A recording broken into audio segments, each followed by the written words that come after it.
November is National Family Caregivers Month, a time to honor the millions who provide care every day. New AARP data shows more than 1.3 million Washingtonians are family caregivers. Support and social connections are vital for caregivers and their loved ones. Marguerite Rowe from AARP and Marianne Grafton from the Washington State Association of Senior Centers are here. Thank you both for being here today.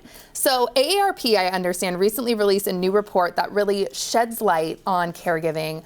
Marguerite, what can you tell us about the findings? Well, so 1.3 million family caregivers, that's a big number. And frankly, millennials and Gen Xers make up the bulk of the majority of who those family caregivers are, and they're providing assistance, whether it's with dressing, transportation, medication management.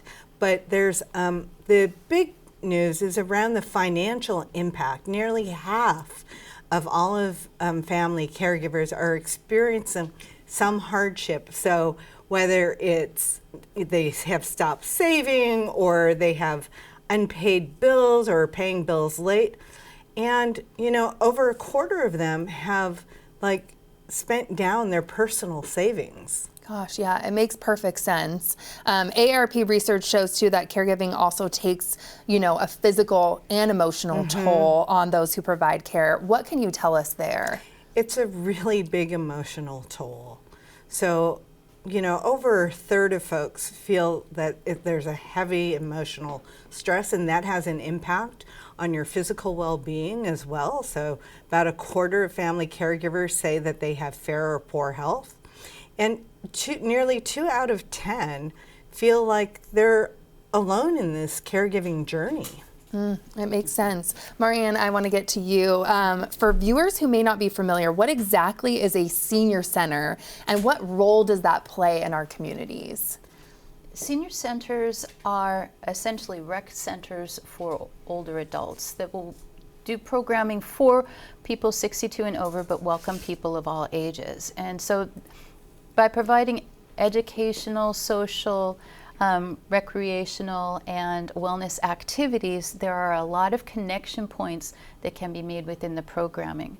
But the thing that is special about senior centers is that it is deliberately based on the idea of being a community anchor institution, meaning that it is deliberate to create connections, to foster conversations among people, and just to allow an entire spectrum of people with different social needs to meet those social needs in different ways. Yeah, and how can the senior centers help both older adults but also caregivers really thrive as well?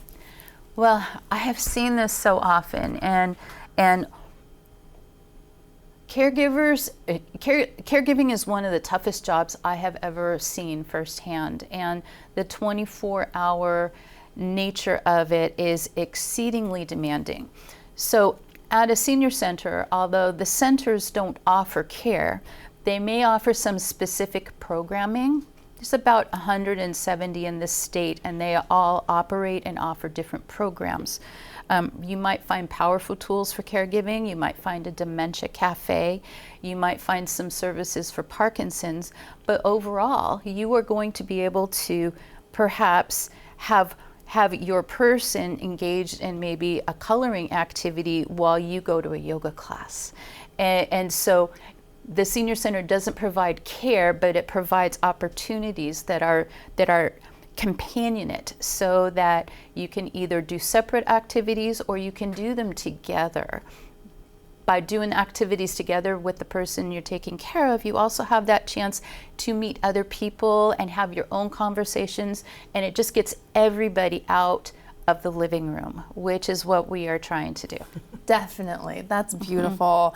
And as we wrap up, too, what message do you want to leave our viewers about the importance of supporting family caregivers, since this is such a difficult job, both emotionally and physically, like we discussed? So I think what we have learned through our survey results is that caregivers need respite, so they need a chance to, take care of themselves.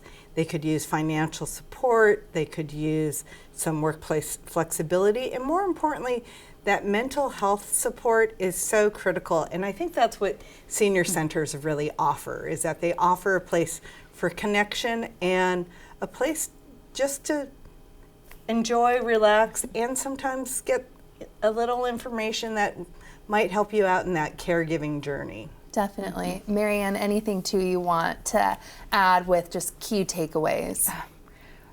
I think some of the people I admire most are caregivers, and I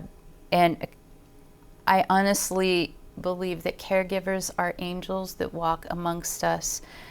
Nobody does it except for out of love. And so what I would tell people is that if you have an opportunity to support someone who is providing care, if it's 20 minutes sitting with somebody so that they can go take a bath or a walk, or any way that you can dream up to provide a meal or provide some ease, that is my takeaway for you, is Yes. that do recognize these angels and do everything you can for them. And in this month of giving thanks, just saying thank you to our caregivers, Right. and that you are not alone. Yes, that goes a long way. Thank you both for being here. And you can find links to many of the resources for caregivers at the website that you see right there on your screen.